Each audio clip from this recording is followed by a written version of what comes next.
امروز یه سیب زمینی شکمپر درست کردم که از اون غذاهاست مهمونا وقتی ببینن منتظرن هرچه زودتر اولین لقمه رو بچشن.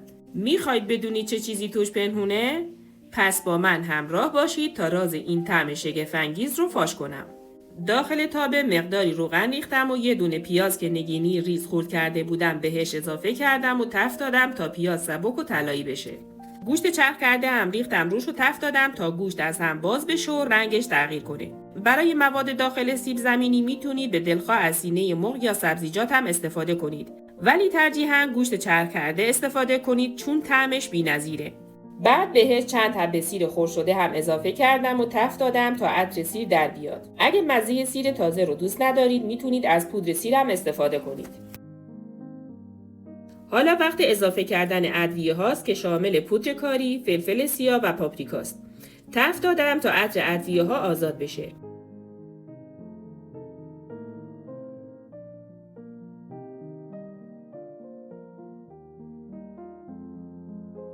مقداری جعفری خرد شده و نمک هم اضافه کردم و 1 دقیقه تفت دادم. جعفری تازه حاوی ویتامین C، آنتی اکسیدان ها و مواد معدنی هست که به هضم غذا کمک میکنه. وقتی با گوشت مخلوط میشه بوی غذا رو دلچسب‌تر میکنه.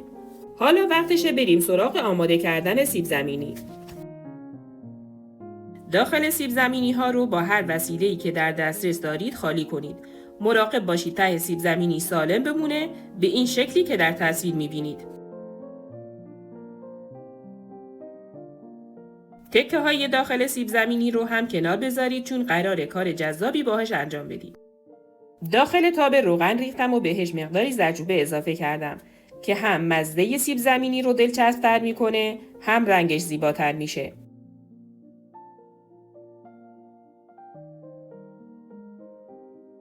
سیب زمینی ها رو سرخ کردم تا ترد و طلایی بشن.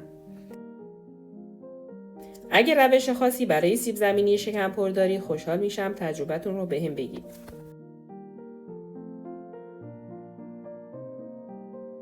بعد از روغن جدا کردم و روی دستمال گذاشتم تا روغن اضافیش گرفته بشه.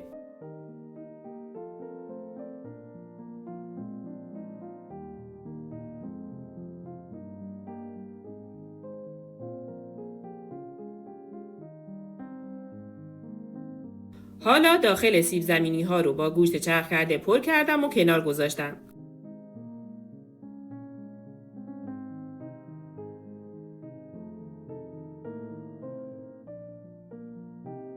اگه این ویدیو رو دوست داشتید حتما لایک کنید و برای دیدن ویدیوهای بیشتر کانال رو سابسکرایب کنید. با این کار همیشه اولین نفری خواهید بود که از ویدیوهای جدید من با خبر میشید. تکه های داخل سیب زمینی رو هم سرخ کردم و داخل ظرف مخصوص فر ریختم.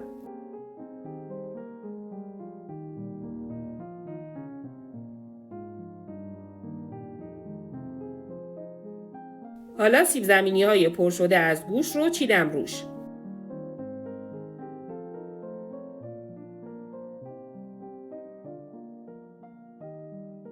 برای این غذای خوشمزه نیاز به یه سس جذاب و خوشمزه هم داریم. سس گوجه فرنگی رو با مقدار کمی روغن تفت دادم و بهش پاپریکا، فلفل سیاه و نمک اضافه کردم و هم زدم تا مزه ها با هم مخلوط بشن.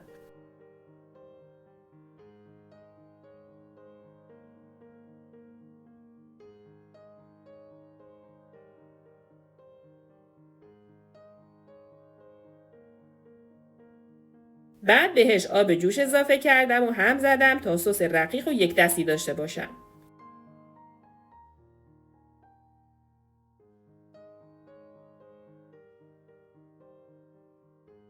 روی سیب زمینی ها از سس ریختم و به مدت 30 دقیقه گذاشتم داخل فر با دمای 200 درجه سانتیگراد تا مزه سس به خورد سیب زمینی بره و سطح سیب زمینی ها طلایی و برشته بشه.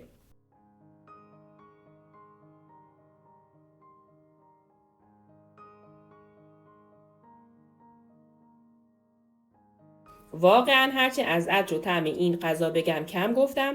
امیدوارم درست کنید و کنار عزیزانتون از خوردنش لذت ببرید.